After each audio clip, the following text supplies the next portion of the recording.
Hola amigos de Geografía del Poder. En este sexto encuentro que tenemos en nuestras conversaciones sobre geopolítica y asuntos internacionales. Esta es una mañana bastante cálida aquí en la ciudad de Chicago. Estamos alrededor de los 7 grados Celsius, así que comparado con el clima que se está presentando en la costa este de Estados Unidos, particularmente Nueva York, New Jersey, que han tenido nevadas bastante pronunciadas, estamos teniendo un clima muy benigno.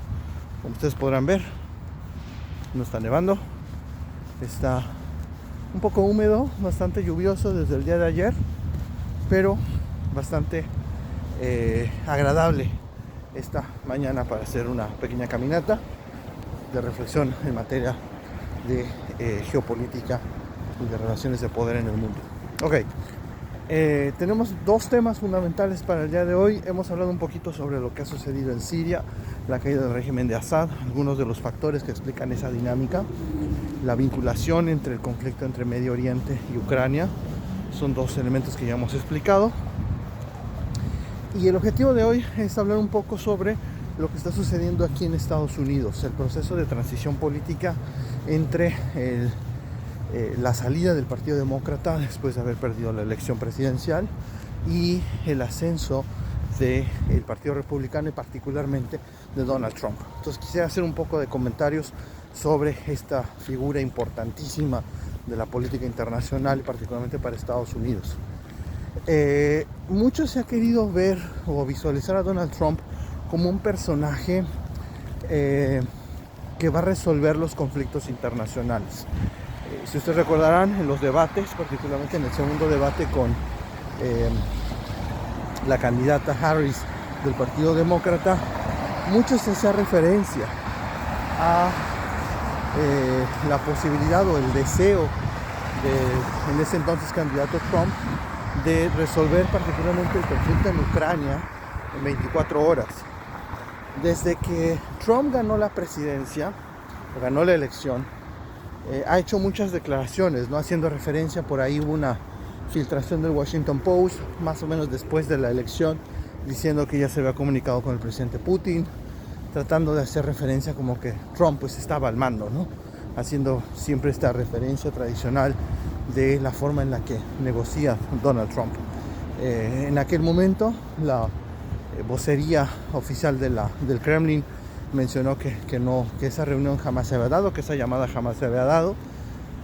Y creo que un elemento que va a ser muy muy importante en este contexto es plantear qué es y hacia dónde se orienta la administración de Donald Trump. Entonces el objetivo de hoy es plantear la administración Trump en dos dimensiones, la internacional y la interna.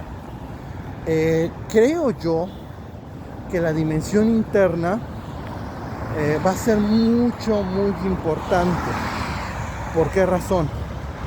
Porque en todo el proceso de transición, desde que Trump ganó la elección, el discurso trumpista ha estado muy enfocado particularmente en ir hilvanando, digamos, este argumento político del enemigo interno.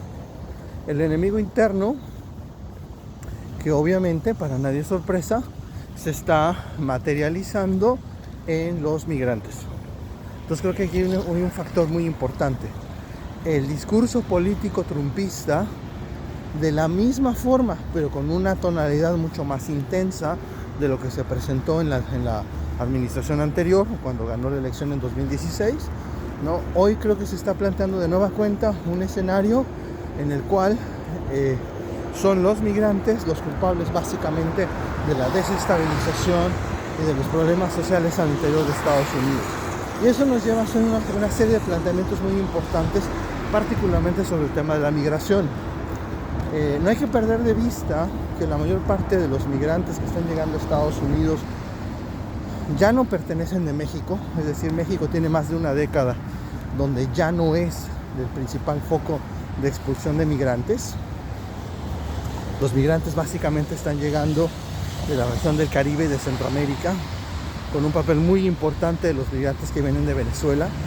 Y ahí siempre pregúntense, traten de conectar el escenario de migración con los contextos, si bien por un lado es cierto, los contextos en donde el propio gobierno de Estados Unidos ha llevado a cabo sanciones económicas, es el típico caso de Venezuela, donde se han implantado sanciones económicas contra regímenes que si bien son dictatoriales, pero que el contexto y el régimen de sanciones termina por empeorar la situación interna de esos países y termina generando las condiciones socioeconómicas necesarias para poder acelerar los procesos de expulsión de personas.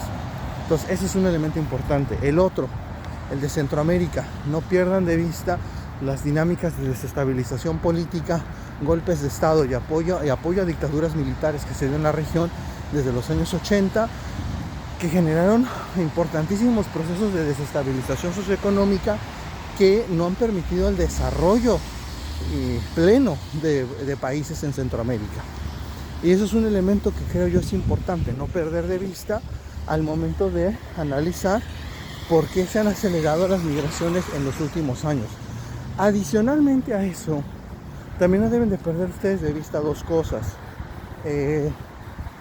La visualización que se ha tenido sobre la migración, particularmente desde actores muy concretos, es el caso que se suele citar de forma recurrente con George Soros y la fundación de Open Society, con el contexto de decir, bueno, se pueden también llevar a cabo desestabilizaciones políticas a través del fomento de, digamos, procesos migratorios articulados en coyunturas políticas específicas. Ahora bien, para el caso específico de Estados Unidos, la respuesta que está llevando el gobierno de Trump, no pierdan de vista dos cosas. Si bien Trump se ha deslindado de lo que se llama el proyecto 2025,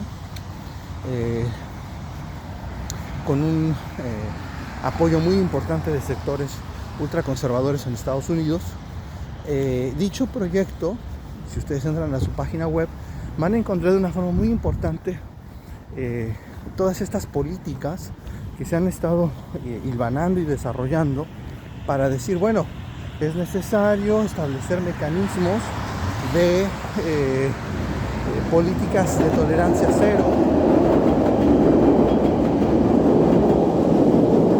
Nos tocó el tren otra vez. Políticas de tolerancia cero a la migración, e incluso se ha estado hablando también por parte de el SAR, así denominado por Trump para temas de migración, incluso llevar a cabo deportaciones masivas de personas en diferentes contextos sociales. Eso creo yo, insisto, hay que tenerlo con mucho cuidado, particularmente aquí en Chicago.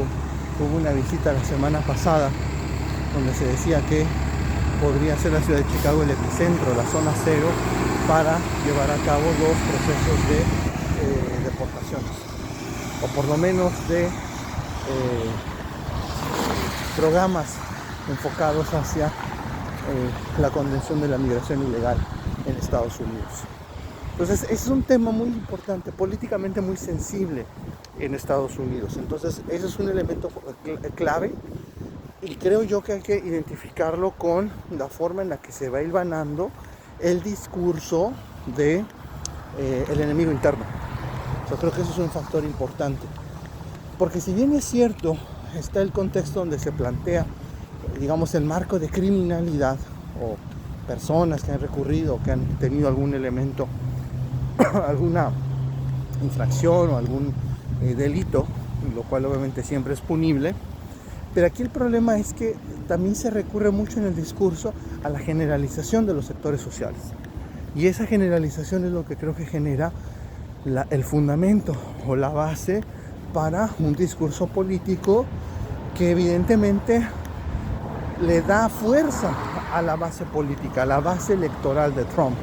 O como se suele decir en algunos contextos, es el discurso que le da de comer a la base electoral del presidente Trump. Entonces ese elemento creo que sí hay que tenerlo muy presente y hay que ser muy cautos con esa estructura, ¿no? Cómo se está ganando ese discurso.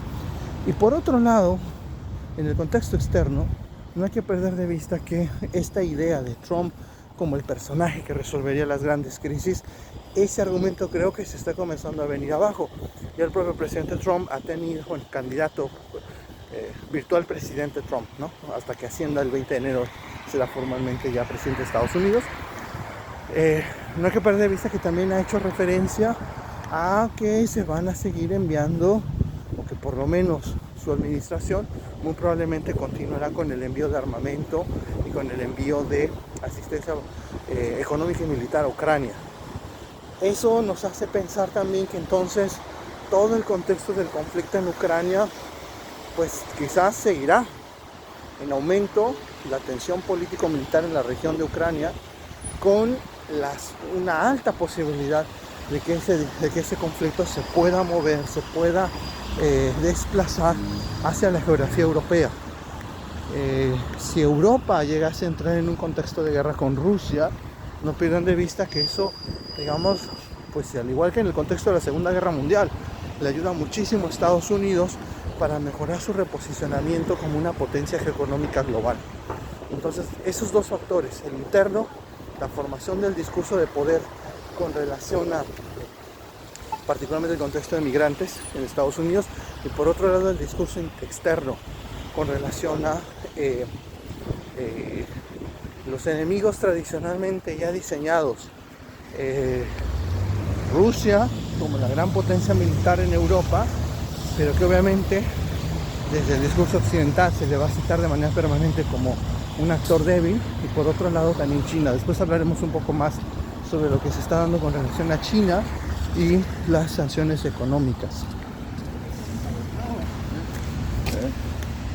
Esos dos factores, la dinámica de sanciones contra China y el aumento de asistencia militar que se espera no se vaya a debilitar con relación a Ucrania, aún llegando Trump al poder, hay que tenerlo con mucha consideración, hay que tener mucho cuidado con lo que se está desarrollando en esos contextos. ¿Ok?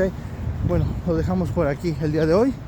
No olviden compartirle, darle like si les gusta lo que estamos conversando, y nos vemos en un próximo video.